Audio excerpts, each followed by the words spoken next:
Halo teman-teman, jadi di sini aku akan mempraktekkan konseling individual. Nah, di mana praktek konseling individual ini menjadi tugas UAS mata kuliah mikrokonseling di semester 5. Jadi sebelumnya perkenalkan diri dulu ya. Nama aku Ratu Sita Lailatul Ula dengan NIM 2113447 dari kelas BKI 5B. Nah, di mana seperti yang sudah kita ketahui adalah salah satu layanan bimbingan dan konseling yang dilakukan oleh tenaga profesional. Dilakukannya itu secara face to face dengan tujuan untuk mencari bersama masalah yang sedang klien alami. Konseling individual menekankan pada asas kerahasiaan, kesukarelaan, dan juga keterbukaan. Nah, selanjutnya ada tahapan konseling individual. Nah, tahapannya itu adalah terdiri dari tahap awal, tahap peralihan, dan juga tahap inti dan tahap akhir. Tahap awal itu terdiri dari attending dan juga open question seperti pertanyaan tertutup dan pertanyaan terbuka. Tahap peralihan itu menanyakan kesiapan konseli. Tahap inti itu konseli menceritakan masalah yang sedang dialami. Dan selanjutnya adalah tahap akhir atau evaluasi dan juga follow up.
Oke guys, ini adalah perjalanan aku mau ke pondok pesantren Laila yaitu Raudatul Qura. Nah, ini aku OTW dari kampus dan alhamdulillah cuaca hari ini cerah banget guys, walaupun baru jam 10 udah panas banget ya. Seperti biasa panasnya Palima. A few moments later.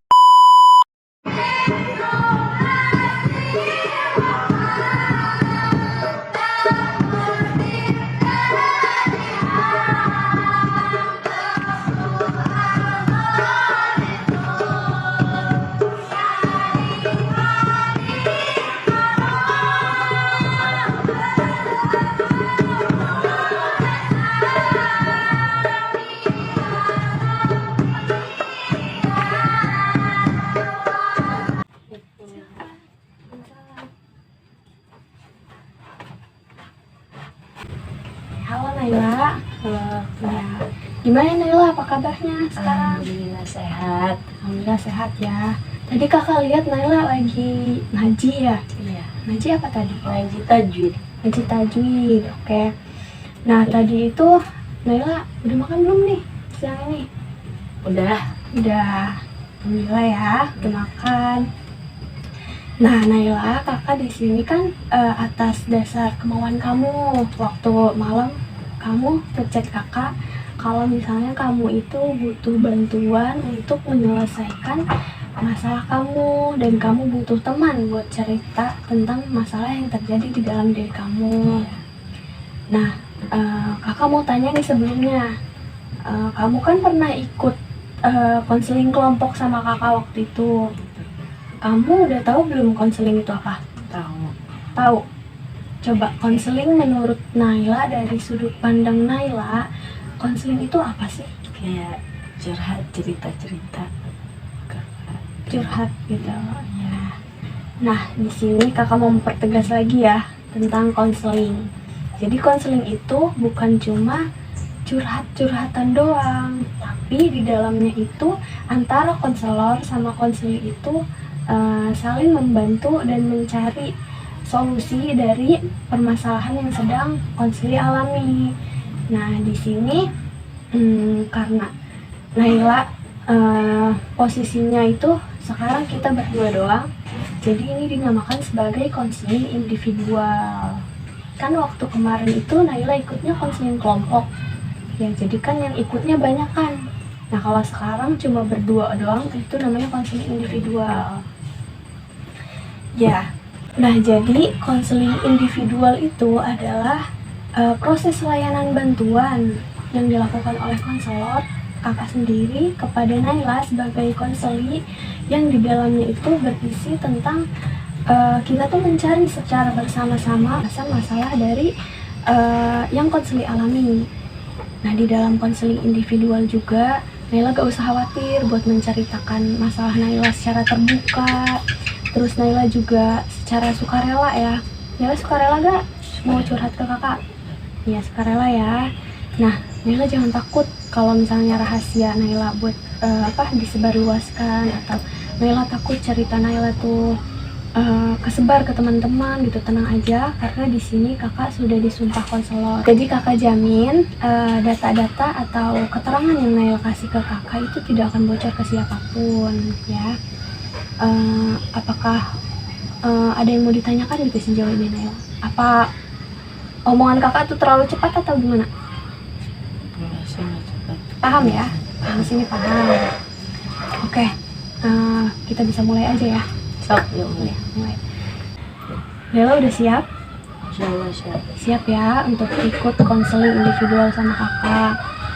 Nah, kakak boleh, oh iya, sebelum kita membahas lebih lanjut masalah yang Naila hadapi lebih dalam, dan kita lebih lanjut membahas tentang konseling individual ini, alangkah lebih baiknya kita berdoa terlebih dahulu ya. Berdoa mulai. Amin. Nah, coba sekarang kakak mau nanya nih, yang Naila rasakan tuh apa sih sehingga Naila tuh udah nggak kuat gitu nampung semua masalah yang terjadi di diri Naila, sampai akhirnya Naila ngechat kakak buat minta tolong, minta bantuan supaya minta dicarikan jalan keluar dari masalah Naila sendiri. Jadi gini kak, aku tuh di pondok orangnya paling gak enakan. Jadi kan rata-rata anak teman-teman pondok aku tuh lebih tua dari aku, ya udah pada gede gitu lah misalnya. Nah di pondok itu aku deket sama anak guru yang punya anaknya Abi gitu. Iya. Kayak Teh Dina, aku deket sama Teh Dina. Nah jadi Teh Dina itu punya anak dua. Aku ngurus anak yang paling kecil. Jadi kayak Teh Dina kan juga lagi ngandung ya, jadi apa-apa bergantung pada santri. Jadi kayak santri itu ada tugasnya, nah nggak semua santri sih, tapi kayak beberapa teman-teman kayak ada yang buat jagain usahanya Teh Dina, Iya. ada yang bantuin anaknya Dina, aku yang termasuk buat ngejagain anaknya Dina. Jadi waktu itu di pondok aku yang orang gedenya itu lagi tinggal, lagi pada pulang. Nah otomatis aku yang megang semuanya, kayak dari dagang bakso, ngegebrak TK santri buat ngaji, sama ngurusin anak. Nah di situ tuh kayak yang ada yang seumuran aku, ada yang di bawah aku. Kayak aku tuh capeknya sama mereka gini Kak, kayak waktu saat disuruh ngaji tuh mereka susah. Terus kadang mereka juga suka berbuat seenaknya sama aku. Mentang-mentang kayak aku tuh emang anaknya suka ya mau gitu disuruh. Mungkin mereka ngeliat kayak Wasina ini kalau disuruh sama yang kayak yang gedenya mau, nggak nolak gitu kan. Ada beberapa yang nggak mau ya, jadi kayak mereka kadang seenaknya sama aku Kak. Kayak koperasi beli ini, kamu beli ini gitu. Jadi kayak akunya nggak seneng kayak gitu. Terus ditambahkan emang aku juga capek lagi ngurus ini itu ya, ngejagain udah anak yang lagi aktif-aktifnya. Kadang juga aku ya udahlah bodo amat lah gitu, tapi untung anaknya tuh nggak milih-milih dekatnya sama siapa aja, jadi alhamdulillahnya jadi nggak terlalu ke aku banget gitu. Terus untuk kadang bagi piket juga aku yang bagi piket, tapi kalau bagi piket kadang suka aku yang bagi piket. Terus anak-anak yang gak ngerti tuh kadang ngomong ke aku, kayak ini masa piket ini dulu sih, masa piket ini dulu. Padahal kan mereka tahu orangnya juga kan sedikit, jadi waktunya cepat bergilirnya gitu. Harusnya mereka juga bisa ngertiin. Jadi kayak karena aku anaknya cuma bisa diem aja, udah aku diem aja cuma nyimak.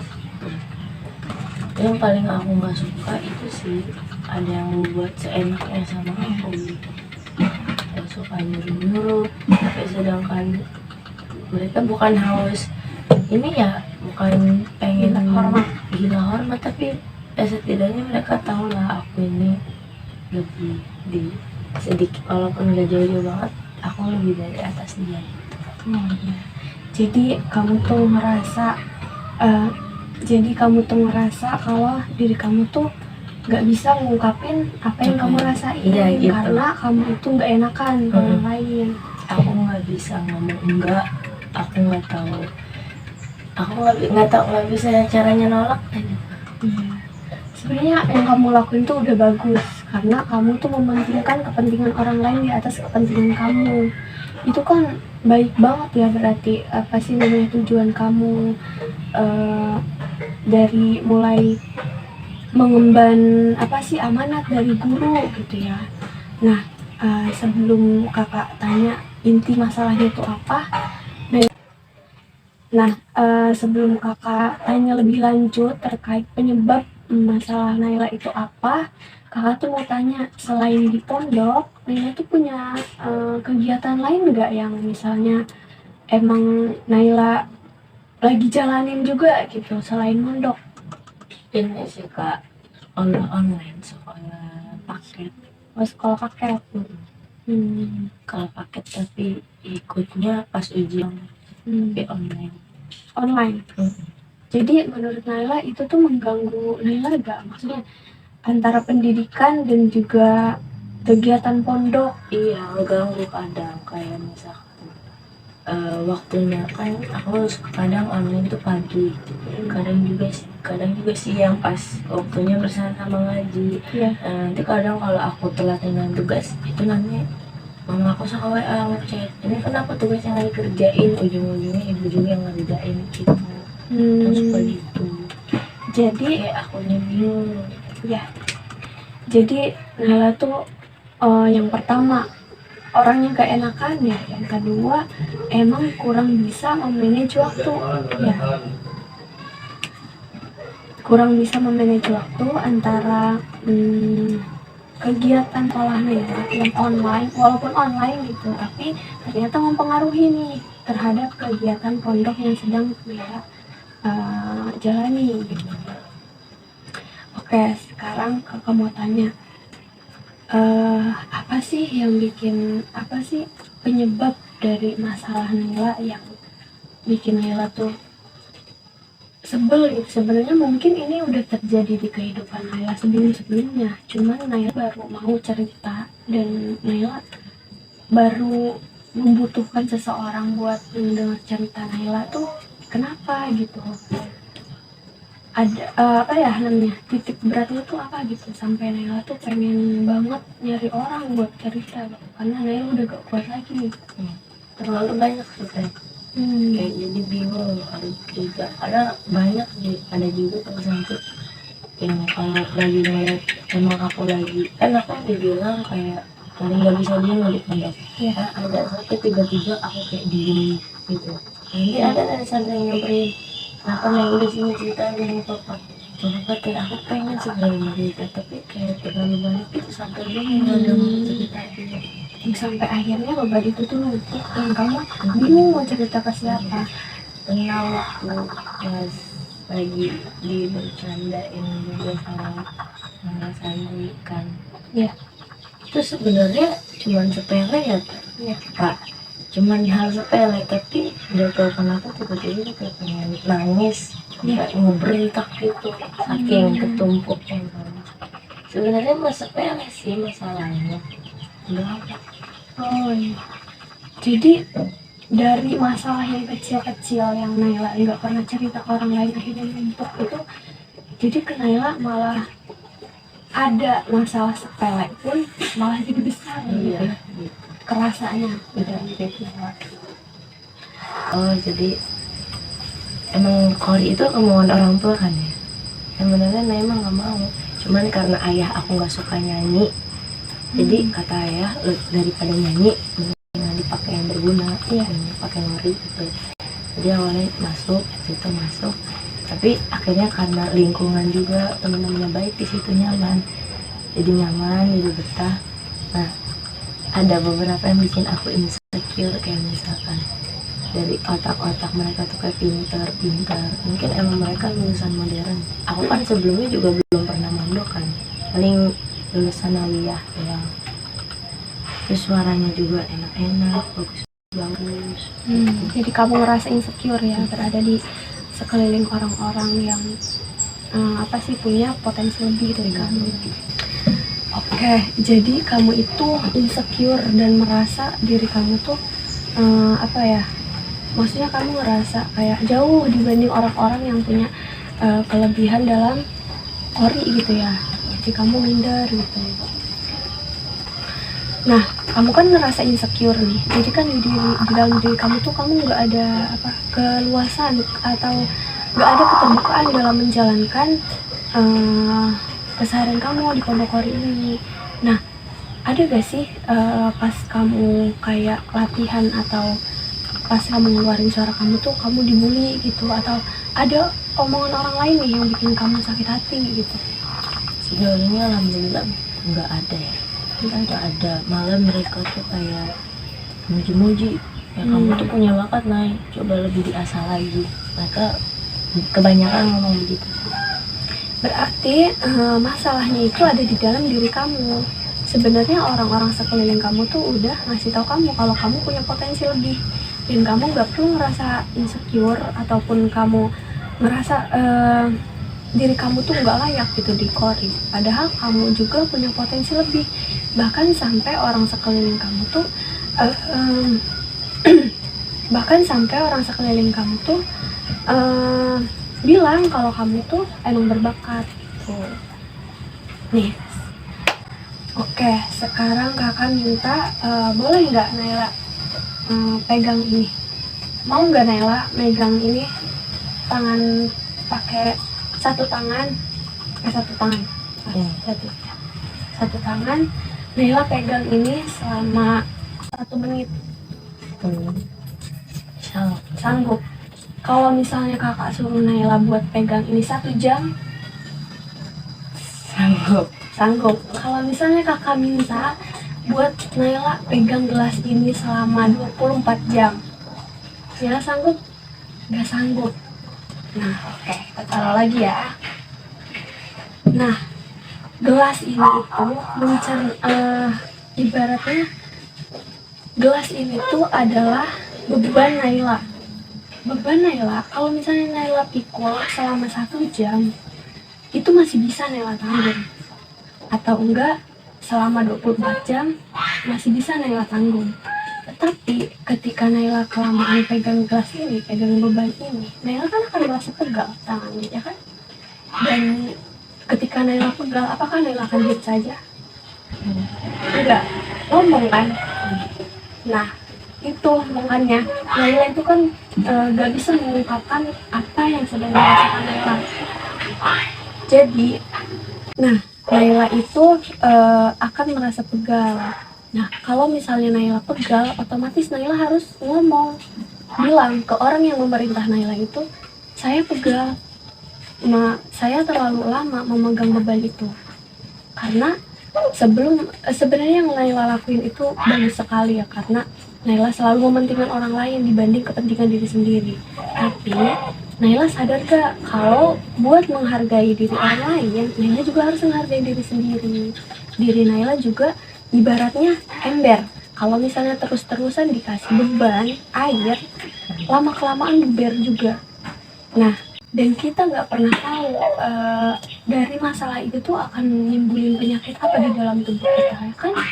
Jadi Naila jangan pernah takut buat mengungkapin apa yang sedang Naila rasakan, dan buat bilang nggak bisa kalau seandainya Naila lagi nggak bisa membantu orang lain. Nggak apa-apa Naila untuk merasa capek, sedih, ataupun Naila menolak, bukan menolak ya, istilahnya kayak Naila bilang saya ada keperluan lain, saya ada kegiatan lain selain dari membantu orang tersebut gitu ya.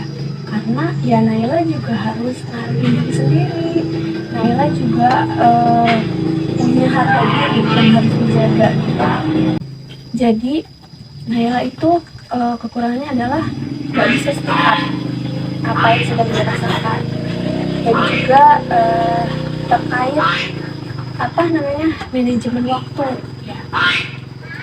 Kakak rasa Naila juga udah tahu nih tentang manajemen waktu, mana sih yang harus dikerjakan lebih dahulu antara pendidikan Naila atau kegiatan pondok Naila. Sekiranya itu emang harus urgent banget, hari itu harus dilaksanakan tugasnya, ya Naila kedepankan dulu tugas Naila, tugas pendidikan Naila. Nah, sekarang kakak mau tanya, dari penjelasan Naila tadi, Naila tuh udah ngelakuin apa sih di dalam hidup Naila buat mencoba jadi orang yang gak enakan, buat keluar dari zona itu gitu? Nah, sebenarnya ada ya kayak omongan kayak aku nggak boleh kayak terus-terusan membaikin orang itu kan, kata Teteh Sandri juga ada yang ngomong nggak boleh terlalu membaikin orang, nanti bisa menunjak itu kan. Orang udah berusaha mencoba tapi nggak bisa Belum bisa. belum bisa.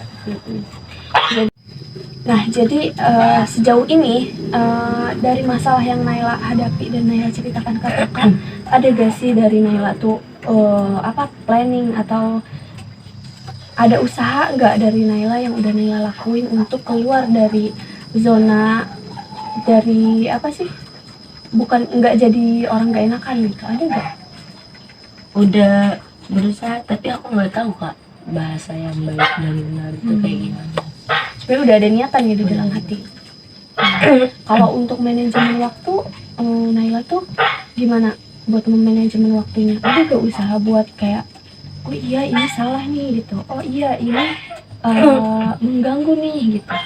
Udah sih Kak, udah juga itu aku, bahkan aku udah nulis di note gitu kayak waktunya belajar, waktunya ngaji, istirahat gitu. Jadi oke. Jadi sebenarnya Naila udah bagus banget tuh, udah udah punya inisiatif dari diri sendiri buat ngelis tuh kegiatan Naila dari jam segini gitu ya. Itu udah bagus banget, karena itu tuh membantu Naila sebenarnya buat memanajemen waktu. Selain itu Naila udah ada niatan nih buat nggak jadi orang yang nggak enakan lagi. Cuman Naila tuh belum bisa mungkin mengolah kata-kata yang baik dan benarnya. Mungkin nanti Naila bisa coba mulai untuk mengemukakan apa yang Naila rasakan dan mengemukakan apa pendapat Naila tentang suatu kejadian yang terjadi dalam Naila. Kalau misalnya Naila nggak bisa, Naila nggak mau, Naila bilang ke orang itu. Bisa nggak kira-kira Naila ngelakuin itu? Bisa ya. Nah, kakak di sini, ngadain waktu konseling selama 30 menit. Menurut Naila cukup nggak? Atau Naila perlu waktu tambahan buat itu? Lebih dari cukup. Lebih dari cukup ya. Alhamdulillah kalau misalnya konseling ini selama 30 menit pun itu bisa membantu Naila. Nih, sekarang kakak mau tanya, perasaan Naila setelah Naila curhat ke kakak, bukan curhat, setelah Naila menceritakan apa yang terjadi di hidup Naila ke kakak itu apa perasaannya? sedikit lebih lega aja kita, sedikit saya lebih lega aja, lebih enak. Nanti dicoba saran-saran Ya, insya Allah ya. Semoga Naila tetap sehat dan bisa menjalani kehidupan Naila dengan baik. Apalagi masalah-masalah yang tadi Naila ini ceritakan ke kakak itu semoga cepat selesai dan cepat berdamai dengan diri sendiri gitu ya. Nah, kan udah strukturan terus. Nah tadi Naila kan bilang mau mencoba planning atau Naila mau mencoba nih buat keluar dari zona yang nggak enakan itu. Kira-kira Naila butuh konseling lagi nggak gitu buat ngasih tahu ke kakak kalau misalnya hasil dari konseling individual ini tuh ada gitu, untuk kakak tahu nih proses atau planning Naila buat keluar dari zona nggak enakan, dan Naila supaya kakak tahu hasil dari konseling individual ini tuh ada gitu. Kira-kira Naila mungkin mau melakukan konseling lagi atau mau bertemu kakak lagi kakak? Kalau Jumat depan kakak bisa. Jumat depan, oh ya, insya Allah kakak usahakan bisa ya. Nanti di sini lagi apa di mana tempatnya? Di pondok. Oh ya, pondok lagi aja ya. Oke Naila, kita udah ada di ujung acara kegiatan konseling individual kita. Kakak sebelumnya mau ucapin terima kasih karena Naila sudah memilih kakak buat mendengarkan cerita Naila atau kita secara bersama-sama mencari solusi dari permasalahan Naila. Ya, kakak minta maaf kalau misalnya dalam proses konseling individual tadi ada kata-kata kakak yang menyinggung Naila atau apapun itu, kakak minta maaf. Ya, selebihnya kakak ucapkan terima kasih lagi. Nah, kita tutup ya kegiatan konseling ini dengan membaca Alhamdulillah. Alhamdulillahirabbil alamin. Udah. Ini gimana? Ini gimana? Nah, Naila abis ini ada ngaji lagi ya? Enggak sih, abis piket baru tikroran mau ngulangin hafalan. Ya udah, nanti kakak minta maaf ya kalau misalnya mengganggu kegiatan pondok kamu. Enggak, Ya, terima kasih Naila. Semangat pondoknya, semangat menjalani kehidupannya dan semangat dalam pondoknya ya, yang rajin. Ya udah, kakak pamit ya. Iya, assalamualaikum.